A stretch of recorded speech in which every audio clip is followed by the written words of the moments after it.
6 de maio de 2026, estamos no 5º ano e hoje é o dia 72 desde o início da invasão em larga escala. Sejam bem-vindos, eu lhes dou as boas-vindas ao Boletim de Situação. No relatório de hoje, veremos o medo de ataques de drones em 9 de maio, ataques de drones e uma sequência de acertos muito interessante na Crimeia, além de muito mais. Vamos analisar os ganhos territoriais amanhã, pois em um local normalmente bastante remoto do principal cenário, estão sendo relatados ataques que ainda não terminaram. Por isso, tudo isso terá que esperar até o próximo relatório de situação, pois, fora isso, houve poucas mudanças na linha de frente. Então, fique ligado e já fique curioso para amanhã. O ministro das Relações Exteriores da Ucrânia acusa a Rússia de violar quase imediatamente o cessar-fogo acordado para uma noite do dia 5 para 6 de maio que a Ucrânia implementou. Segundo ele, apesar da anunciada trégua, ataques massivos continuaram durante a noite. Estamos falando de mais de 100 drones, vários mísseis que teriam sido usados por horas. As cidades de Kharkiv e Zaporizhia, entre outras, foram afetadas. Eles conseguiram atingir com sucesso um jardim de infância em Sumy. Também houve um ataque com bombas planadoras das forças russas na cidade de Drushkivka. Os impactos provocaram incêndios massivos e causaram grandes destruições na área urbana. E isso em um dia em que a Rússia poderia ter provado o contrário, justamente para garantir que, durante o seu desfile, no dia 9 de maio, não haverá perturbação. Para Kiev, isso já é mais do que um simples incidente militar.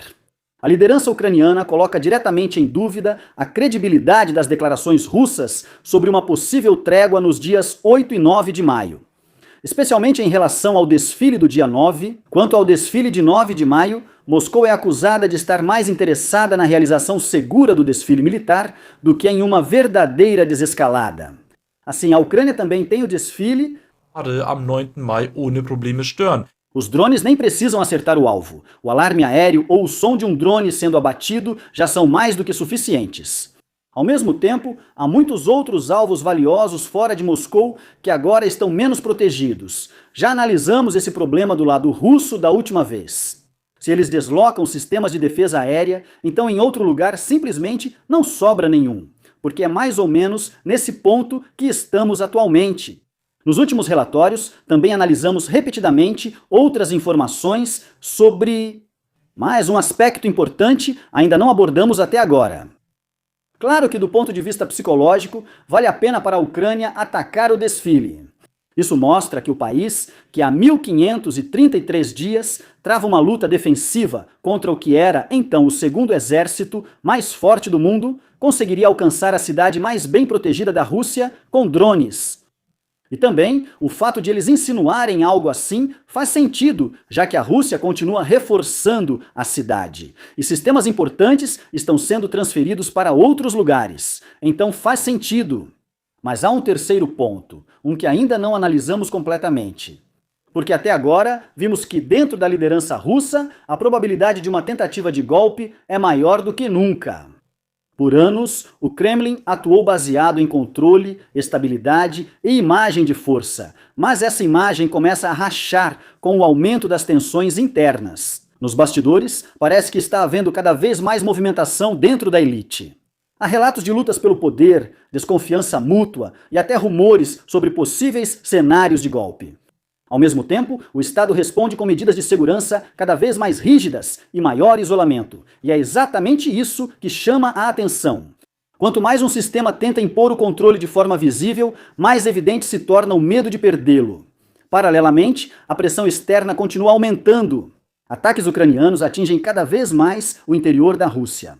Refinarias, aeroportos, logística ferroviária e sistemas de defesa antiaérea, mesmo longe da linha de frente, já são atingidos.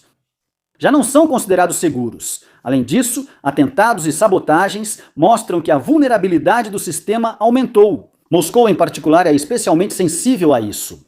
Porque se justamente por ocasião do desfile do Dia da Vitória houver ataques bem-sucedidos de drones, isso teria um enorme impacto simbólico.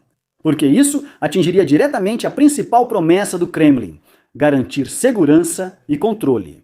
Se nem mesmo a capital pode ser totalmente protegida durante o feriado militar mais importante do país, isso seria um sinal visível de que essa guerra já chegou há muito tempo à própria Rússia. E é exatamente aí que está o verdadeiro problema para Putin. A guerra continua, sem um sucesso decisivo. Na linha de frente, o impasse persiste enquanto os custos econômicos, militares e políticos só aumentam. Muitos dentro do sistema parecem agora perceber que o rumo seguido até agora não só compromete o futuro da Rússia, mas também coloca em risco suas próprias posições. Durante muito tempo, muitos pensaram que Putin tinha um plano de longo prazo, mesmo que fosse apenas prolongar a guerra. Mas agora, aparentemente, crescem as dúvidas dentro da Rússia sobre se esse plano ainda existe e quando um aparato de poder começa a duvidar do próprio rumo. Então surge algo que pode ser especialmente perigoso para um sistema autoritário. Incerteza dentro da própria elite. E eu já disse várias vezes que isso seria mais grave para a Rússia do que uma rendição na linha de frente. Mas falando em frente de batalha, como estão as coisas na linha de frente? Falando de forma simples. Ambos os lados não estão em boa situação. Só porque os russos não conseguem avanços, não significa que do lado ucraniano tudo está indo bem. Muito pelo contrário. Para a Ucrânia, já é sucesso impedir avanços russos na linha de frente e usar drones para atacar depósitos de petróleo e refinarias na retaguarda, elevando a pressão. Eles ainda não conseguiram alcançar nenhum de seus objetivos de guerra, mas precisam avançar na linha de frente enquanto depósitos como o de Tuapse explodem ao redor deles. Este blogueiro também se indigna e critica a liderança, chamando a situação de desastre. Pessoas morrem na linha de frente e a população enlouquece. Vocês destruíram tudo. E vocês destruíram a fé das pessoas no governo e nas autoridades, ele diz. Depois, ele se revolta porque a liderança está dormindo, só fala, mas não faz nada. Em cada cidade, muitos jovens estão sendo enterrados porque os comandantes os levam para o matadouro. Que diabos vocês fizeram com o nosso país? Perguntou ele furioso, antes de acrescentar apressadamente mais insultos e impropérios. Imagens divulgadas pelo lado russo mostram um drone de carga pesada ucraniano do tipo E-300 danificado após um ataque de drone durante a operação. Interessante não é apenas o acerto em si, mas principalmente a reação do lado russo. Apesar dos danos visíveis, até fontes russas relatam que esses drones frequentemente continuam voando e cumprem suas missões. Para a Rússia, isso é um problema adicional. Mesmo tentativas de interceptação bem-sucedidas, aparentemente já não garantem automaticamente que um ataque possa realmente ser interrompido. Ao mesmo tempo, o caso também mostra por que sistemas danificados são tão extremamente importantes para a Ucrânia. A unidade das Forças Armadas ucranianas envolvida está atualmente tentando exatamente consertar esses drones E-300 em vez de substituí-los completamente. Isso economiza tempo, recursos e permite devolver sistemas em condições de uso mais rápido à linha de frente. Afinal de contas, no fim das contas, tudo isso é apenas um avião controlado remotamente, que pode carregar uma ou mais bombas de queda livre. E já que estamos falando disso, vamos continuar no tema da aviônica. O blogueiro militar russo Fighter Bomber, que eu gosto muito de citar, pois geralmente traz informações muito confiáveis do lado russo, relatou a perda de mais um helicóptero Mi-8. No entanto, sem informar o motivo, eu presumo que isso aconteceu novamente na retaguarda ou devido a uma falha técnica e não por ter sido abatido.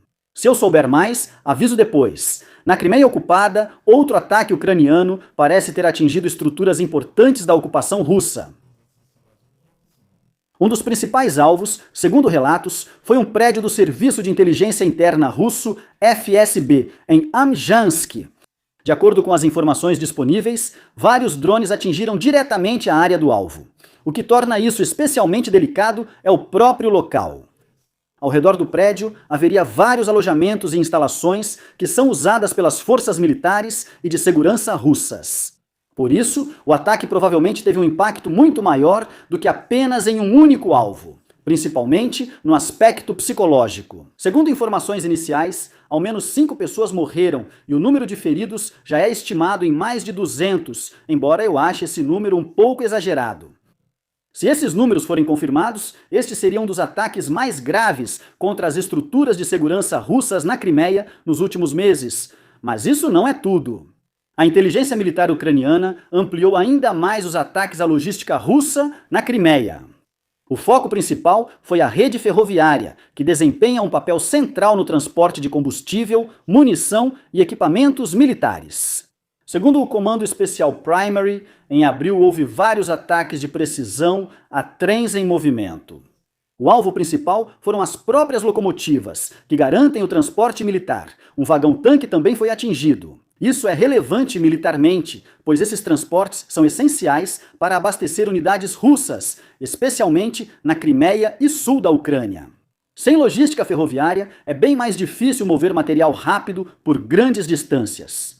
Esses ataques parecem focados nisso, especialmente na Crimeia, onde isso é visto como muito sensível. A península depende fortemente de rotas de abastecimento funcionando e é exatamente isso que está sendo fortemente atacado no momento. Mas esses não foram os únicos ataques na Crimeia. Também foram atingidos um avião russo BE-12, 3 barcos e um navio de apoio.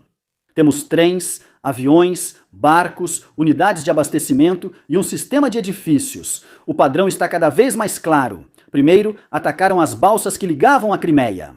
Enquanto isso, as capacidades de defesa antiaérea foram reduzidas por ataques a sistemas antiaéreos e a um ou outro radar. E agora, alvos mais ao centro da ilha estão sendo atacados. A Ucrânia está desmontando, peça por peça, a presença militar russa na Crimeia. Não só com um grande ataque, mas com golpes precisos nos pontos que a Rússia precisa para controlar. Agradeço a todas as sugestões, aos assinantes, membros do canal e ao B-Crew, obrigado. Agradecimento especial ao Tenente Coronel Henneck e Ferdinand Mayerhofer. Inscreva-se, curta e comente. Até o próximo relatório.